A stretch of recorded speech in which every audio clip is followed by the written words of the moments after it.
Hey, truth be told, it's Captain Ron with my dear partner right here, Tony Sweet. Oh, he called me dear this time. Thank you. I did. Right before we went on the air, I called him something else. Well, but yeah, that's fine. we've got a great show today. We've got a friend of the show in studio, which we always like to have him in studio. Which and is it's rare. Interesting. It is rare.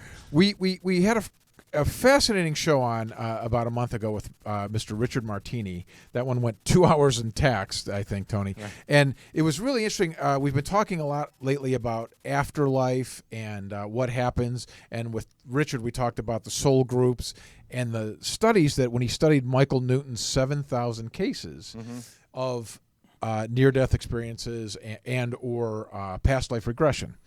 And I was so excited about that because it was actually data. You know, not necessarily evidence, but it's a form of evidence because we have data. So Richard came at it from the same point that I did, in that it's one thing to just say that I see dead people or I hear these things. It's another to have some scientific data that you can point to. I interviewed 7,000 people. I recorded 7,000 interviews, and this is what they said. Right. So today's guest, as you know, also comes at this psychic abilities from a scientific standpoint, and that's what really impresses me about him. Let's welcome him to the show, Mr. Mark Anthony. Not the singer, but the psychic. And lawyer. And lawyer, yeah. And also, you know, we talked about that 6-year-old boy, James, what's that, James? Leininger? Yes. James Leininger, yeah. James Leininger is a very heavily documented reincarnation case. In fact, in my presentation that I just gave at the Vail Symposium on reincarnation, the scientific basis, I discussed in depth the Leininger case, which is really fascinating because in what we're now seeing in the last century is heavily documented cases of reincarnation. And one of the cases that I go into in my book, Evidence of Eternity, is of Louise Eddy, who is better known in the metaphysical and actually the archaeological world as Om Seti. And she was born Louise Eddy to this very proper Edwardian English family in 1904. And then she had a fall, actually. You were talking about a fall, about the age of 6. And then she started saying, I want to go home. And her parents were like, but darling, you're all home. And she started saying, but I want to go home to Egypt. And they, at one point, took her to the British Museum, and she really started like shaking and having an extreme connection with the reign of Pharaoh Seti I. And so her family, being a very proper British family, assumed that she was mad and had her committed to an institution. But after several years of therapy and psychoanalysis, at the age of 18, she hopped a ship and went to Egypt and started working on the Giza Plateau where the pyramids are. And the archaeologists there were mystified because within a few months she could not only read but actually speak ancient Egyptian. She was reading the hieroglyphs, and they were astounded because it normally takes PhDs years. Right, isn't that like the hardest thing to learn, like harder than Chinese or anything? Oh, absolutely. Yeah. And she even got the verb conjugation. And if you've even looked at Egyptian, crazy. how do you conjugate, a picture of an owl? Right. But she wasn't happy at the Giza Plateau. She wanted to go further south to Abydos, where the temple of Pharaoh Seti I was. So she arrived there, and she started work, and she treated the temple with utmost respect. In fact, she always made sure she took her shoes off before she entered, and she would pray. And the archaeologists there were kind of humoring her. But then she said there was an irrigation system that there was pipes that ran along this side of the temple. There was an orchard over here. She started telling them things, and they're like, Well, the excavation yielded the exact location of the irrigation system and the remains of an ancient orchard over 3,000 years ago. So she built up this reputation, and what she said was that she was like a courtesan in the court of Pharaoh Seti I, and her knowledge and exact detail was amazing. And she was revered by the Muslim community. And because there is a sect in Islam which actually embraces reincarnation. It's called the concept of ma'an, which is the returning. And so more progressive Muslims look at reincarnation as a possibility.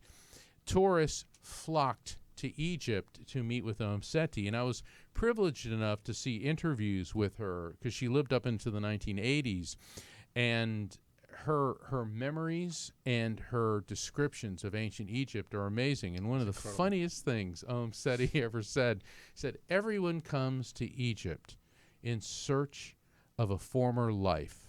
You have no idea how many Cleopatras I've met.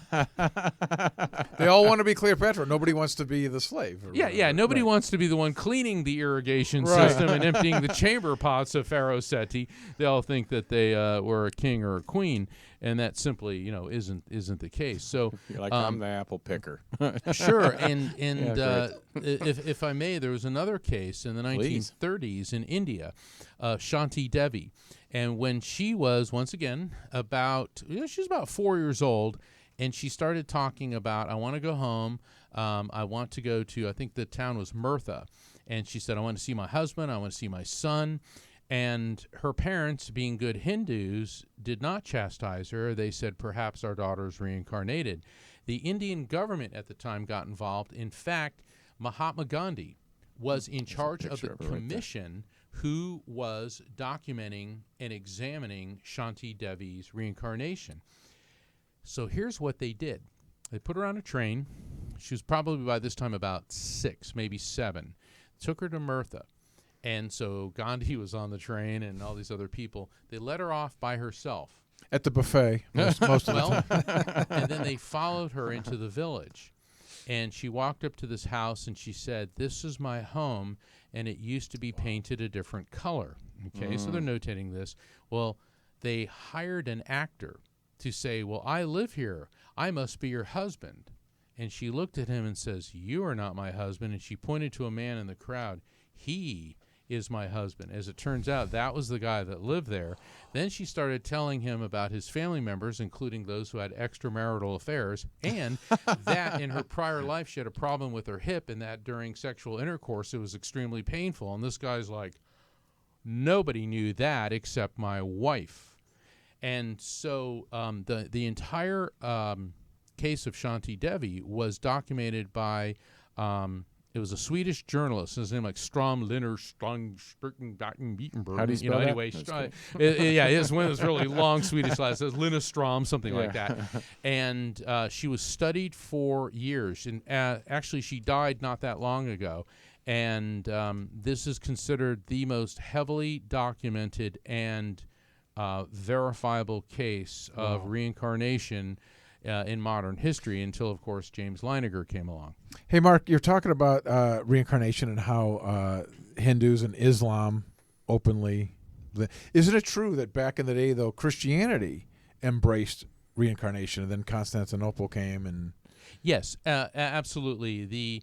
In the early Christian era, reincarnation was part of one of the branches of Christianity, and there was a great religious thinker. His name was Origen, and he lived in the city of Alexandria in Egypt in basically the end of the first, early 2nd century AD. No, actually, around 180 AD. And he wrote that we live a succession of lifetimes until you don't have to come back. And then in the Fifth Ecumenical Council in the year 520, 25, something like that, the Emperor Justinian the Great held the Fifth Ecumenical Council, and then reincarnation was officially banned as heresy, although there are traces of it still remain in the Bible, particularly after the passage, I believe it's in Matthew, Luke, and Mark, on the Transfiguration. And the Transfiguration, it's one of my favorites, and psychics and mediums love the Transfiguration because Jesus takes a select group of disciples to the top of a mountain. Mm-hmm. He begins to glow white, and a mist forms, and the spirits of Moses and Elijah appear on either side of him. And when you read about real physical mediumship, not these people that tie up in the dark and say, and then make noises and say that's mediumship, but real physical mediums that you can observe the ectoplasm, which is a substance emanated from the body of the medium, and it will take the form of the person and the spirit who's communicating. when you read that and look at the Transfiguration, it's identical. So when they come off the mountain, people, the disciples were like, "Well, who are you?" And Jesus said, "Well, who do you say that I am?" "Well, some say that you are John the Baptist. Others say that you are the prophet Elijah returned." Jesus responds, "Elijah did return, but they did not recognize him, for he appeared as John the Baptist." Now, Elijah lived 800 years earlier. John the Baptist was Jesus' cousin. So if Elijah came back and looked just like John the Baptist, his cousin, isn't that reincarnation? Right. And in the Bible and in that Christianity back then, I think you might have pointed out how they treat people that have this ability as prophets or they're seers. But if you don't agree or you weren't part of that, then you're a witch or a demon or a heretic, witch, a medium, a heretic. And we also have to realize that a lot of the terms like medium and witch are actually Victorian era English, which emanates from Jamesian English, because that's the first time that the Bible was put into English, was under the reign of King James in England.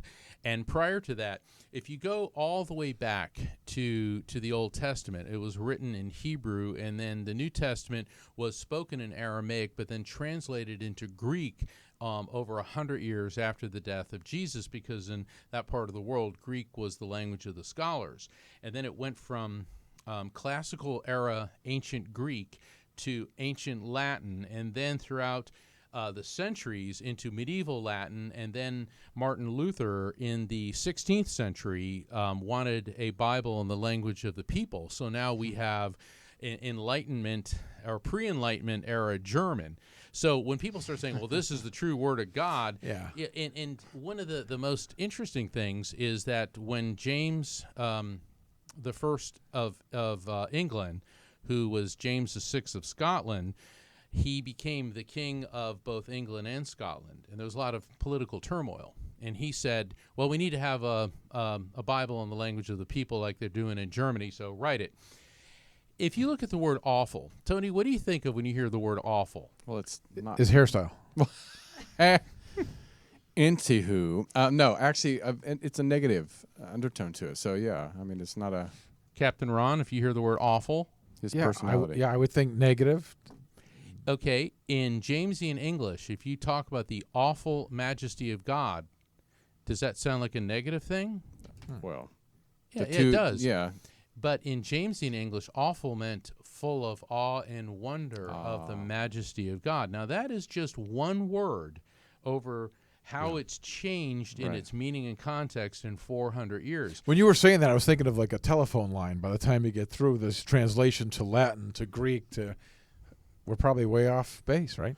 Well, absolutely, and that's why the friends of mine who are evangelicals, and they say, well, I believe in the one true original version of the Bible. What and is I always that ask original them, version? which is that original version? And one of the things, I was on this one radio show, and they had this one guy call in, and he was telling me that I was a heretic and evil and all this, and I said, well, what version of the Bible do you follow? He goes, well, the one true version, the King James version. Then I knew I had him. Right. Okay, I'm a lawyer, so I'm always thinking like 4 moves ahead. And I said, so what does your branch of religion think about gays? They're an abomination, and they're evil, and they're terrible, and it says so in this book. And he starts quoting all this stuff. And I said, what do you know about King James? He goes, what do you mean? I go, what do you know about King James? He says, I said, well, he was the son of Mary, Queen of Scots. And she was executed by her good Christian cousin, Elizabeth I of England. And when Elizabeth died childless, the only remaining member of the Tudor dynasty was James I of England, who became James VI of Scotland, who became James of the United Kingdom of England and Scotland. And he was an extremely flamboyant and effeminate gay man who lived with another man. I remember Braveheart. Well, that was actually King Longshanks. But, but what happened was James, remember how in British Lit we had to suffer through the Globe Theatre and Shakespeare and all that? Well, the Globe Theatre was burned to the ground by the Puritans. Why do you think that was? Because James and his entourage used to go to the theater all the time. So I said, the very Bible that you use to persecute gays and lesbians was ordered into existence by a gay man. He goes, that's heresy. I go, no, my friend, that's history. Wow. Wow. Isn't it also true? Wasn't there a time? What made me mad about this is didn't they take out a bunch of books? Several. What do they call that? The apocryphy or apocryphy? Yeah, something like that. In fact, from my understanding, the research I've done, there's an alternate version of Genesis which became ended up in the Quran. For all the Really? topics we Yeah. talk about in Truth Be Told, I always want to go back to the very, very first source material. Like she was talking today, we were talking about the Betty and Barney Hill case. I want Betty's notes the day she said it. You know, Right. I want the first thing. I don't want what they've been talking about for 60 years because it gets watered down. Same thing when they took the Book of Enoch. This is part of the Bible. And then they took it out. Now, wait a second. Why is that out now? You know what I mean? The same. Well, certainly in the Bible, there's much truth and beauty, wisdom, and guidance. But it's also, religion is all too often used as a moral justification by political leaders to justify their ends. I mean, if you look at, extremist jihadists, they're bending and twisting the Quran. I mean, the Quran does not tell you to go kill women and children. It simply doesn't, okay? But religious fanatics are looking for a moral justification for their behavior. If you look when the Nazis were brainwashing children, telling them the Jews killed Christ, therefore that gives us a justification. And so you can go through the Bible. There's even a passage in Genesis which justifies slavery. So you can find something to justify practically everything. That's a great point. I often hear people cite their one little line out of the book this big. This is why I believe this. Well, I call them can find salad. anything in They're that. salad bar Christians. They pick and choose. Well, I don't want olives, but I'll take a nut. And I look at it this way: God wants spiritual fruit, not religious nuts. Right. Right. leave the gay thing out of this. We're not talking about that. Now, I'd love to talk 8 hours about Christianity with you, but the time's flying by already. Let's talk about Hawaii, who's having a hurricane as we speak. I know, volcano and hurricane. They're And getting wildfires. And wildfires, yeah. I'm really honored to be in studio with Mackenzie Van Dorn Rice and her son Zach Rice. Zach he's an up and coming movie star. He was one of the Minions. He was actually one of the Minions. Oh, how wonderful! We love the Nice. And Minions. he's worked with Harrison Ford, Robert De Niro. I mean, he's just amazing. And his mom, she is the head of Liquid Studios Entertainment.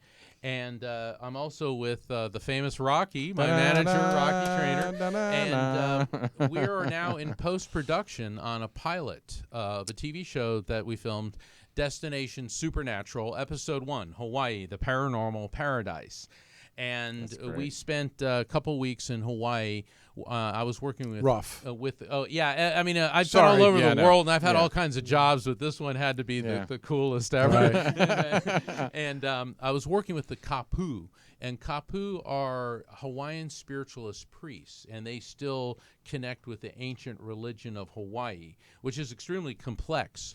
But what we were doing is exploring ancient mysteries. They were taking me to sites that I didn't know anything about to see what I would pick up. I did readings for people, and it was really quite amazing. And we spent 3 hours in a special helicopter, the one that Nat Geo and Smithsonian and ABC and and CNN used to get the footage of Kilauea. That had to be like the coolest thing. That I've is ever done. awesome. Yeah, so it was a very, very complex adventure spiritual show, and it's going to rock the paranormal world. Let me tell you. Well, I can't wait to see it. Now, do we know for sure this is going to come out? Will we be able to see this, or? I'm not at liberty to say at this time. Did I get that one right, Mackenzie? Okay, I got that one right. Keep you posted. But very exciting. It does sound It great. has everything from sharks, ghosts, volcanoes. Well, also whatever Mark told us about when he was in Machu Picchu, how he felt these things and saw things. Did you feel things in Hawaii? Were there experiences like that? Absolutely. And what people don't understand about Hawaiian spirituality is their temples. They're called heiaus. And if you go see them, it looks like a Heiau. yeah, like these little walls and Heiau. rocks. Yeah, heiau. I got a hey. Ow, and so, we tend to think of temples in terms of like the Mayans and the Greeks and the Incas. Hawaiian temples were open air, so they could study the stars at night. And on the west end of Oahu, there's a temple complex, and it is as sophisticated astrologically as anything I've seen at Stonehenge or at Chichen Itza. And what's the age of that? At least 800 years. Wow. And That's a long it time. lines up with the summer solstice perfectly, and their understanding of astronomy rivals that of the Mayans. And see, this is something that's just now being openly discussed. Because white settlers, at first the British, then the Americans, and the missionaries came in and figured, all right, they're running around, wearing, Speedos, and they're basically primitive barbarians. Well, they're not anything but that. Hawaiian spirituality is extremely complex. Their understanding of astronomy and astrology was just fascinating. I never even knew this at all, Tony. Have you heard? I've never. No. You wouldn't even think of Hawaii as being one of these No, places. you don't. And then when I started working with the Kapu, we saw they kept talking about mana, and they said that everything has mana. Mana connects everything, and the vibration of mana flows through everything. This is electromagnetic energy. It's just that the Hawaiian terminology for it and understanding it in the vernacular of 1,000 years ago, they called it mana. And their belief is what we now know from particle physics, that everything is interconnected energetically and everything has its own unique vibration. We all have energy, but we all have our own vibration. Well, we can say, oh, that all sounds woohoo, but we all have our own unique DNA. We all have a unique fingerprint. In fact, if you look at a giraffe, there are no two giraffes in the world that have the same pattern of spots on them. The pattern of spots on a giraffe is as unique as our fingerprints. Right. So the Hawaiians saw this from an energetic standpoint over 1,000 years ago. And it wasn't until the early 1900s when you had Albert Einstein, Max Planck, and Werner Heisenberg who developed quantum electromagnetic We've talked about that last time. physics. See, does he sound like a psychic to you or a scientist? I love it. That's why when you first came on and he was like, oh my God, this this usually is psychics is is great. like woo woo woo. Well, as an attorney, I've spent my life working with expert witnesses, physicists, accident reconstructions, all Right. about physics and product liability and all this and physiology. So I had to learn all this stuff. And then I specialized in head injury litigation, so I had to understand the workings of the human brain and its electromagnetic field. And this is all going to be in my next book that I'm working on right now. And my agent is here in L.A. Hi, Wendy. If you're listening, hello. If she's listening, that's two. So. That's two. There's three. Wendy and my mom. Wendy. Yeah. but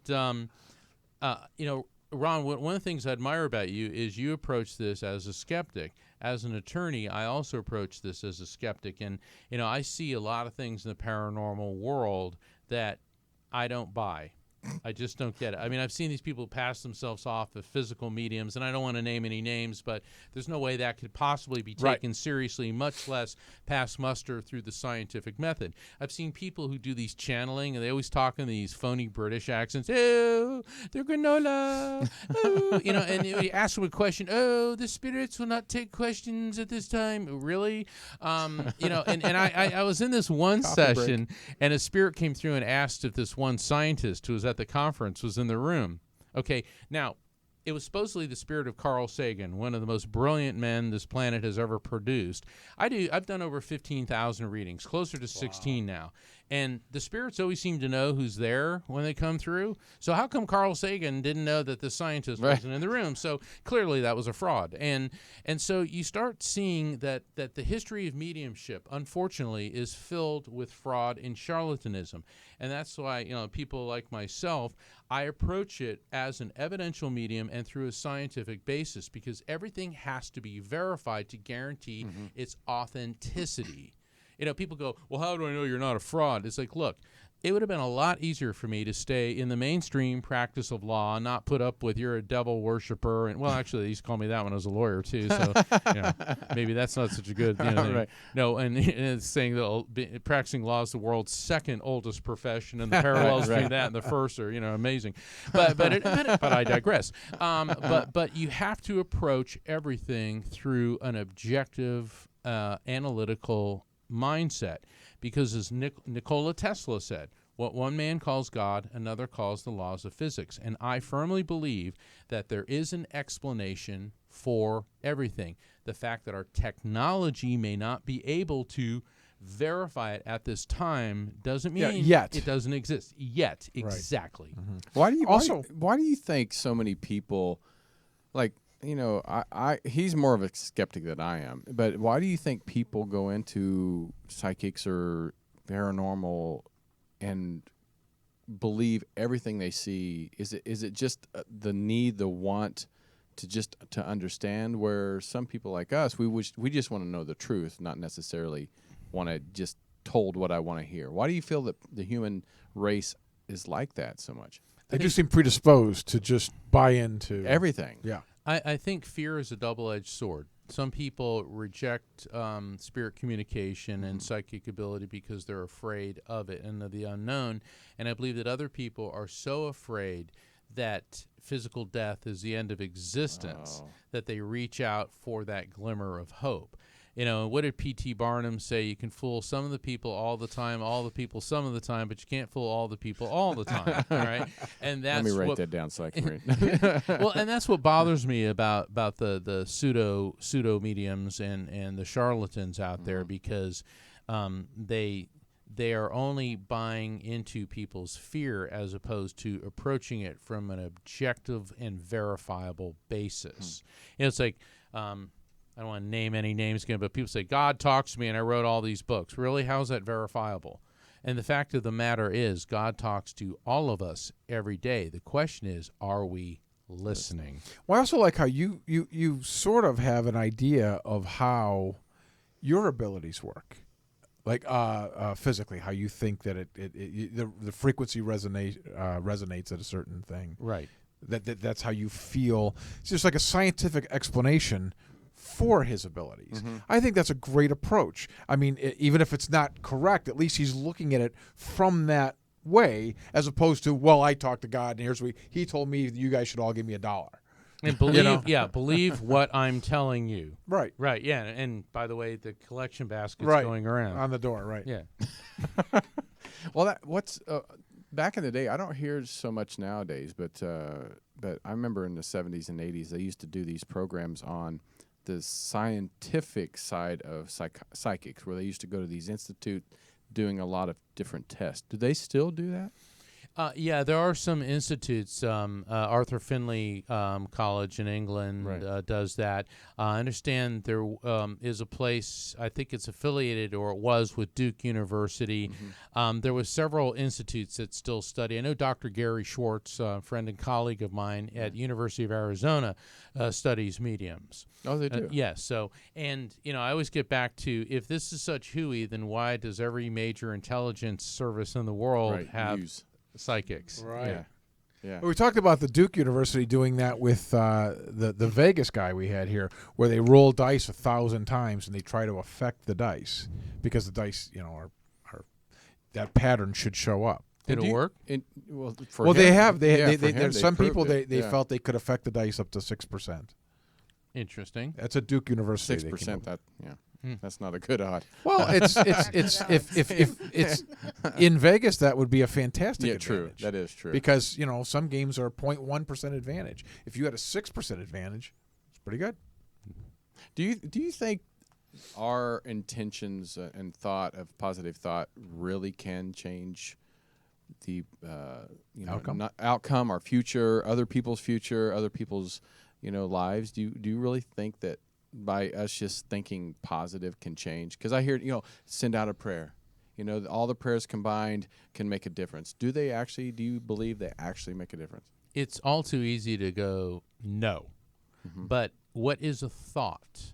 A thought is something that occurs within our brain, and how does that occur? It's through an electrical charge. Right. And we know that electricity has both positive and negative charges. And think about when that old expression, laughter is the best medicine. Well, now we know physiologically when you laugh, it releases endorphins, which eliminates stress. It takes 16 muscles to smile and something like 100 to frown. Right. Have you ever heard of stress helping any medical condition? No. Okay, but when people laugh and alleviate stress, so we know on an individualized basis that laughter truly is one of the best forms of medicine. So I think that you can affect things through positive mindset. I mean, think about really negative people. We all know them. Yeah. You get these people. They wake up in the morning and it's like, God, I tried to eat my cornflakes, but the milk made them wilty my whole day. And they start with that, and they're angry about everything and nothing. And how does their life go? And then you wonder why they start developing tumors and things like this. I really do think that we can influence things by positive thoughts. Now, that being Excuse said, me, we've had medical doctors on this show say exactly what you said. oh sure, That the stress that they do causes that tumor. well, it's like I know that in retirement communities, when they allow animals in, they say people are happier when they get to pet dogs and cats because it makes them happy. So I think that there is something to that. But I was at one conference, and the discussion of ISIS came up, and ISIS had just beheaded a bunch of people. And I remember this one, I said, I like the U.S. military. I don't get political, but I do like the United States military. And I said, well, I'd like to see the Marines in there. And so when the granola people came, he said, we need to just raise our vibration. I'm sorry, but thinking happy thoughts at ISIS is not going to stop them beheading women and children. Right. Okay, so, and I do believe that God helps those who help themselves. So sometimes boots on the ground, unfortunately, may be what is needed in a situation. I'm sure that's going to spark a lot of comments on there, and I forgive all of you for the negative things you're probably going to say about me. Hey, Mark, you also, your position is that consciousness exists outside of our brain, right? That consciousness is a separate thing. What do you feel about, do you think there's a collective unconsciousness that we are all tied together to? Do you? Yeah, I do. In my book, Evidence of Eternity, I wrote a chapter called The Collective Consciousness Disconnect. And in my next book, I'm talking about the collective consciousness communication. But whereas people tend to think of spirit communication as an individualized thing, one spirit per person. But what I've been seeing, and my colleagues like Dr. Jeffrey Long and Dr. Never heard of him. Schwartz. He's actually coming on in a couple of weeks. I love him. He's a friend of mine. Everyone tune in to hear Dr. Long. He's amazing. He's the NDE, Near Death Experience. NDERF, Near Death Experience Research Foundation, and he created the largest database in the world so that people from scientists and doctors from the Philippines, Iran, Argentina, wherever, can add to this database on what their patients and people's individual near-death experiences have yielded. But with the collective consciousness, what we're seeing is that when there's spirits around us all the time, and when they come through in groups. The way I like to describe it is, think of your soul as when you pass, it's a drop of water which separates from your body and plunges into this vast ocean. And in a spirit communication session, you're getting a couple cups of water, coming through. There's a lot of drops in there. And so think of it's a chorus coming through, and perhaps Aunt Martha's the first one speaking, so she's the lead singer, and Aunt Martha may be communicating things to you that she did not know in life, or maybe only things that Uncle Bob knew because his frequency is overlapping with hers. And so when I presented this theory, Dr. Schwartz said, well, Mark, that actually is coinciding with what we're seeing as well, that the other side is not just a spirit coming through, it's Once again, quantum physics, everything is mana, everything is energy, everything is this vibration. And what's cool about that, when I presented this in Hawaii to the Kapu, they said, well, yeah, that's what we believe, and we've been believing that for over 1,000 years. Well, let me ask you this, see if you believe what Martini told us, that after his studies, he said that there's 15 people in a soul group, give or take, and that when we pass on, we all go, and basically in the afterlife, it's backstage. In the afterlife, these souls are backstage. We all played our roles like being on a stage in a play, so that you were the daughter and I was the grandfather. Now we're going to go back and you're going to be the cop and I'm going to be the Right. and when we come back, we live our lives to learn these lessons throughout the thing. But there's no, we forget everything. We start fresh each new life. Do you believe, or any of that seem true to your belief system? It would appear that I don't know if it's 15 people. I don't know how he arrived at that. Well, but that was the Michael Newton 7,000 cases. The average was 15 in a soul group. Right, and I'm aware of Michael Newton's work, and it's very interesting. I don't know if you can limit it to just 15 people. I kind of look at it as we have a succession of lifetimes, and there's a cast. And in the next play, everyone's going to be recast having different roles. And I think that the soul groups overlap and interact. I mean, I've met people that only met once, but felt like I knew him or her my entire life. See, that's fancy. You're just like what Richard was talking about. He said one time how he went to London and he shook this guy's hand, and as soon as he shook his hand, he knew that's why he went to London, to meet this guy.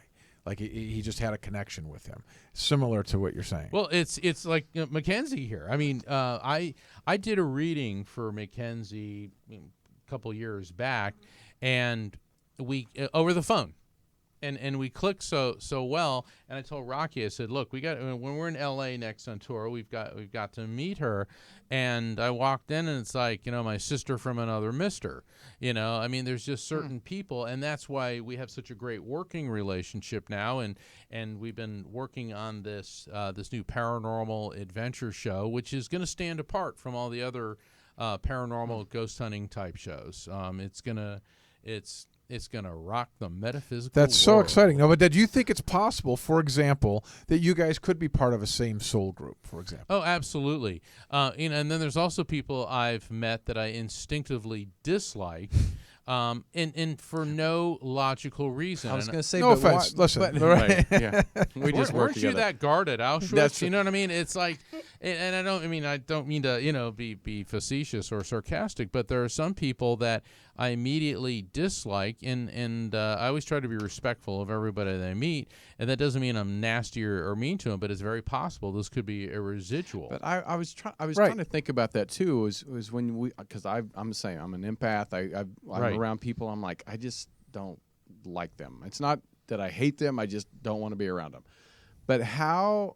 If we go to the other side, we forget about, not forget about, but we go to all positive. I mean, we're all, love and harmony. We come back here. How do we bring that negativity with us? Because we've already went to pure love, and then how do we come back to this life again and say, I still don't like that person? Because once they go over, hopefully they're going into pure love too. Well, when you get over there, you got your best friends, right? Everything's fine over there. Or are we? Yeah, pretty much. But see, the soul is a very complex entity because we're all energetically interconnected, and we're actually a multi-dimensional being. So for the most part, our soul is here experiencing this particular incarnation.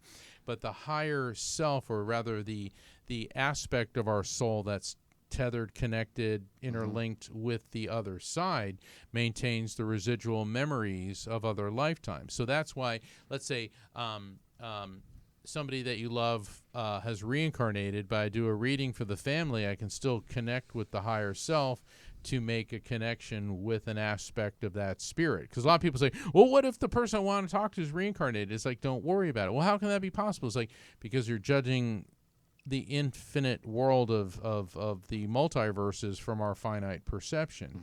So what's happening is when you interface with somebody from a prior lifetime, you're picking up on that.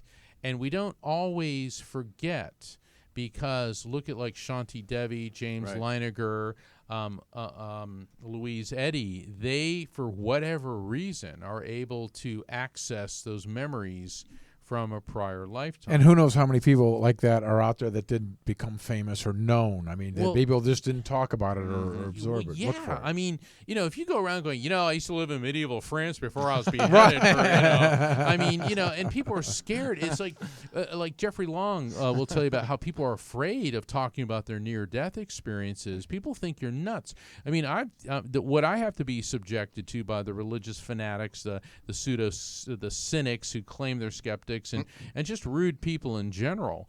It's not easy when you go public with these things. People think there's a trick to it. I had somebody come to one of my events and said, well, maybe it was a trick. And he stood up and his father came through and he said, well, you could have Googled that. And I said, well, your father wants you to know about the lemon meringue pie. And he goes, oh dear God, I baked one of those yesterday. I said, well, was that Google? Yeah, was that on Google? And right. he goes, no. And I'm like, well, right. So let me ask you this then: if we agree that what we talked about with Richard about Michael Newton, that this is what happens, the soul groups go up, and the analogy of being backstage versus being in the play down here in life.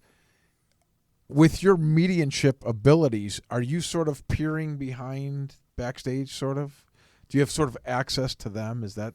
That's actually a very good analogy. Way to go, Captain Ron. I like that. That'll be in my next book. Now, I'll give you credit. Now, but I think that's a very apt way of describing it. It is, I get to peer backstage. What I look at it as is a frequency alignment. And I want to go back to something Tony said about you meet somebody that you just don't like. It's not that they've done anything bad to you or that you have any reason. And it can also come down to your frequency is just not in alignment with them, which is why it's always good to surround yourself with like-minded individuals. Positive people surround themselves with positive people. Negative people surround themselves with negativity. And open-mindedness and closed-mindedness, I would argue. Closed-mindedness. Right, yeah. So you have to decide, what do you want to surround yourself with? If being negative and angry all the time works for you, well, then I'm sorry, for you. You're missing out on so many wonderful things in life. And I mean, this could even go to families, because there's people in your family that just because they're blood, could be brother, could be sister, could be mom and dad, that you love them, but there's just something about them that you just never could get close to. Sure. I mean, loving someone doesn't always mean that you like them. Right. Loving and when I was practicing law full time, and I'd have juvenile clients. Okay. And I had a lot of parents saying, I love my son, but as a person, I hate him because he's evil and a criminal. I had this one guy, one time he was it was a husband and wife with their son, and the wife and the son left. And the father said, can I talk to you for a few minutes? I go, yeah. He said, I'm really afraid to sleep at night with the bedroom door unlocked. My wife and I are afraid our son's going to slit our throat when we're sleeping. And I said, well, you should think that. He goes, why? I said, your son's a sociopath. He goes, how do you know that? Because I couldn't read him. There's no love there. Plus, he had what I call shark eyes. When he looked at you, he's looking at you as a thing and as something to be exploited, not as like Bambi eyes, like, oh, I love you. And so it's very easy for psychics to spot sociopaths, because it's like things bounce off of them. And I suggested that they get your son in therapy to work with this. And the kid, he was evil. I mean, I've looked into the eyes of serial killers and murderers, and they're intelligent and there's a depth there, and the depths are frightening. What is that? What is pure evil? I think that they also have the role to play in this world. Okay, Right. what you were talking about, Captain Ron, about a cast of characters, because they inflict things upon us, and it's how we react to it that helps us learn our life lessons, grow, and evolve. There are some people, according to the American Psychiatric Institute, sociopaths, and sociopathology extends all the way to psychopaths, okay? And that these people are actually incapable of the emotion of love. They know the difference between right and wrong, which is why technically they're not insane and the insanity defense doesn't apply. But they're amoral. They don't care about it. That's also why lie detectors are not admissible in a court of law, because sociopaths can pass them. And not all sociopaths are like Adolf Hitler or Ted Bundy. Some of them are like Bernie Madoff. They're sitting there in their Brooks Brothers suit, giving you all the smiles, taking your money and taking your money and producing and stealing it. So, and I've encountered more than one opposing counsel that I felt justifiably fit the bill. And Mark, when we were talking about the afterlife stuff, remember we discussed how some people chose the life. They said, you brought up Auschwitz, that souls chose to be a prisoner and suffer like that rather than be a guard, because they thought it was too hard to do that to somebody else, that they would rather choose to be Isn't that profound? Not to name drop, but one of the great honors of my life was to have this very discussion with Shirley MacLaine. And she caught a lot of flack for saying that the people that died in the Holocaust, it was a karmic thing they had to go through. Well, of course, that was immediately interpreted as, oh, you're in support of the Holocaust. She said, no, not at all. And she said, once again, people are looking at the infinity and eternity through a finite set of glasses. And Shirley said, Mark, I'm not saying for 1 second that was a positive or a good thing for those people to endure. What I'm saying is that we go through a succession of lifetimes, and sometimes those lifetimes are absolutely horrible. No, yeah, before we get out of here, that's one thing I always thought, is because you never hear too many people in this lifetime going, I can't wait to come back. You hear mostly, oh my God, I hope this is my last time. Well, that's I usually hope what this is you my hear. last time. Well, they all say, and when you said home, like she wanted to go to Egypt, they were saying that these guys thought that home was backstage. Right. Home is the That's other home. side. And I've been, this is another show we could do on shared death experiences, where somebody who is actively dying, and I've experienced this a couple times in the last year, and I started seeing spirits associated with those people that I didn't know who they were, but family members, when I was saying, this is what I'm seeing, this is what I'm seeing, are lining up to greet them when they leave their body. So that's coming. The end is coming. I saw... yes, I've seen it. And actually, within a half hour of their physical death, there's a whole energy shift in the room. I see like a light forming around the person, and it's like a vortex, for lack of a better word, opening up a doorway between this dimension and the other one so that they can transition. And for the person who's dying, it's not a sad thing, because they're suffering and they're getting ready to go into the bliss. For those of us left behind, that's what's sad. Right. I always said the best one I could ever seen was the Patrick Swayze Ghost. I love that transition. That was just like, oh, so beautiful to see that the light open up. You could see the figures coming forward, and then him. They did they did such a good job with that movie. In fact, Patrick Swayze said that actually helped him in his transition. Well, with his own father's death. Oh, when he was making the movie and working on that, because his father died and never got to see him become a superstar, and that helped him because he said, I guess Dad really does know. That's beautiful. That's beautiful. Well, unfortunately, our time is up. Man, every time I you disagree come here, with you, Tony. I disagree. I think we should have him back, because I think we could talk a lot more with him. I really do. He always gets me in trouble, doesn't he? No, we love having you here. Every time it's there's just so many things we could talk about. I mean, you throw it at him and you're thinking, nah.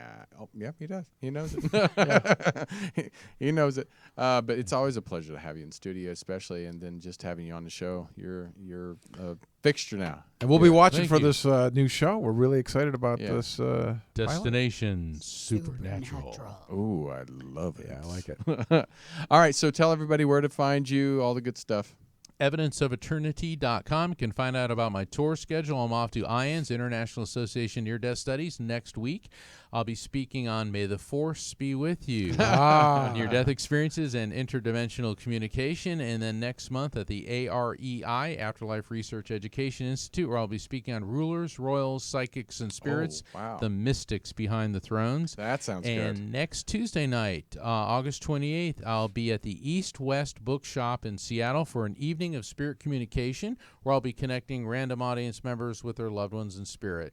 So you can find out about all that on my website, evidenceofeternity.com, same as my book, Evidence of Eternity. Perfect. Well, we I love how diverse. There's like so many. I know. You know, I could talk to him just about ancient monuments. Oh, that's what I'm saying. You can't. There's nothing you can't throw at him. What about pizza? No, just kidding. Well, there we go. Cut him off. I'll put it this way. I really like pizza. There we go. There we go. Well, this is Tony Sweet and Captain Ron. Go to our YouTube channel. Please subscribe. We would really appreciate you leaving comments. Let us know who you want to have on the show. And check out our podcast, iHeartRadio, Spotify, Google Play, iTunes, all the major outlets. And until next time, do your little song and dance. Captain Ron. All right. Bye. Bye.